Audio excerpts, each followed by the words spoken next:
সাঁইথিয়া পৌরসভা এলাকায় আবাসে দুর্নীতির অভিযোগ। ফুচকা বিক্রেতার নামে বরাদ্দ বাড়ি তৃণমূল জামানায় পেয়েছেন অন্যজন। আবাসে বাড়ির জন্য আবেদন জানাতে গিয়ে তার নামে আগেই বাড়ি বরাদ্দ হয়েছে শুনে হতবাক সাঁইথিয়ার 15 নম্বর ওয়ার্ডের বাসিন্দা, পেশায় ফুচকা বিক্রেতা সুনীল যাদব। বিধায়কের দ্বারস্থ তিনি। সব শুনে বিজেপি বিধায়ক কৃষ্ণকান্ত সাহা জানিয়েছেন দুর্নীতির হিসাব হবে। সুনীল যাদবের অভিযোগ, 2018 সালে তার নামে বাড়ি বরাদ্দ হয়েছে বলে জানতে পেরেছেন তিনি, কিন্তু সেই বাড়ির টাকা পেয়েছেন অন্য কেউ। আবাসের বাড়ি পেতে হলে নতুন করে আবেদন করতে হবে, তবে আবেদনকারী হবেন তার স্ত্রী, কিন্তু এই শর্তে রাজি হননি সুনীল যাদব। তিনি এলাকার বিজেপি বিধায়ক কৃষ্ণকান্ত সাহার কাছে গিয়ে অভিযোগ জানিয়েছেন। দেখুন, সাঁইথিয়া পৌরসভা যে দুর্নীতি, সেই দুর্নীতি কেবলমাত্র কি স্তরে পৌঁছেছে দেখুন। একটা হতভাগা গরিব ঘরের মানুষ যার নাম সুনীল যাদব, সেই সুনীল যাদব 2018-19 সালে প্রধানমন্ত্রী আবাস যোজনার ঘর তাকে দিয়ে স্যাংশন হয়েছিল, অথচ তার কিন্তু বাড়িতে কিন্তু সে কিন্তু বাড়িও পায়নি, টাকাও পায়নি।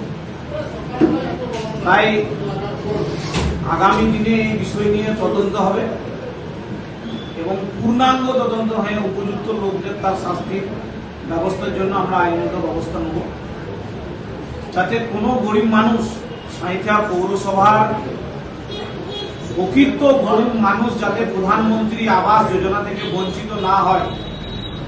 আপনারা জানেন যে মাননীয় মুখ্যমন্ত্রী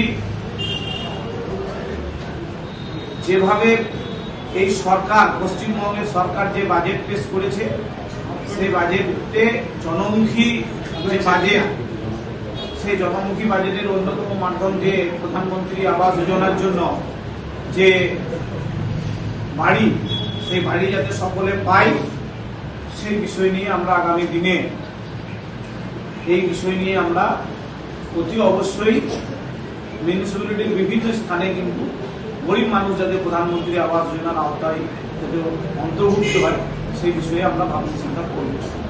সুনীল যাদব 15 নম্বর ওয়ার্ডের বাসিন্দা।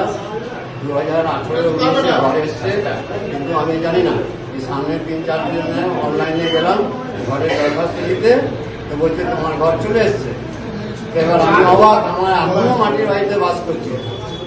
তো গেলাম মিউনিসিপ্যালিটি থেকে কাগজটা বার করে নিয়ে এসেছি, বলছে হ্যাঁ তোমার ঘর হয়ে গেছে, চেঞ্জিং হয়ে গেছে। তো চেঞ্জিংটা কি আমি সেটা জানি না।